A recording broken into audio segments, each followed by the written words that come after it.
Şagirdlər çox işləyir, lakin Nəticə nəticə artmır. Birinci növbədə sual vermək lazımdır ki, doğrudan çox işləyir. Bəlkə telefonu qoyub şagird dəftərin arasına və yaxud da kitabın arasına sadəcə olaraq valideyni elə göstərir ki, mən çalışıram.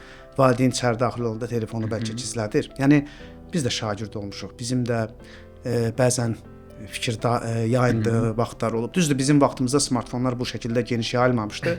Var idisə da internet resursları bu qədər deyildi. Yəni oyunlar, applicationlar bu qədər deyildi. Yəni fikir dağıdan şeylər çox deyildi. Əgər belədirsə, ikinci variant, yəni çox çalışır, nəticə yoxdursa, deməli riyaziyyat suallarını şəkil əzbərləyir. Yəni necə? Məsələn, model suallar var. Modelin birini öyrənir, ikincisini yazır.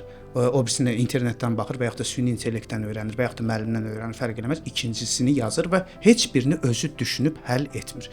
Riyaziyyat həll etməklə düzələn bir fəndir. Yəni siz problemi həll eləməlisiniz. Yəni bu problem solvingdir.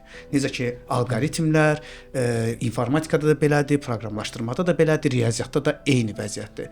Əgər sən onun həllini tapmırsansa, onun həllinə yönəlik cəhdlər göstərmirsənsə, sadəcə olaraq təqlid eləyirsənsə, istəyirsən nə qədər çalışırsan çalış. Yəni sual bazasında bu gün bilirsinizsə 9100-dən çox sual var. Yəni Dövlət İmtahan Mərkəzinin təşkil elədiyi birinci və ikinci hissədə riyaziyyat suallarından deyirəm. Hələ kənar sualları bura qatmıram. Okay. Sən bu 9100 dənə sualı təqlid eləyə get.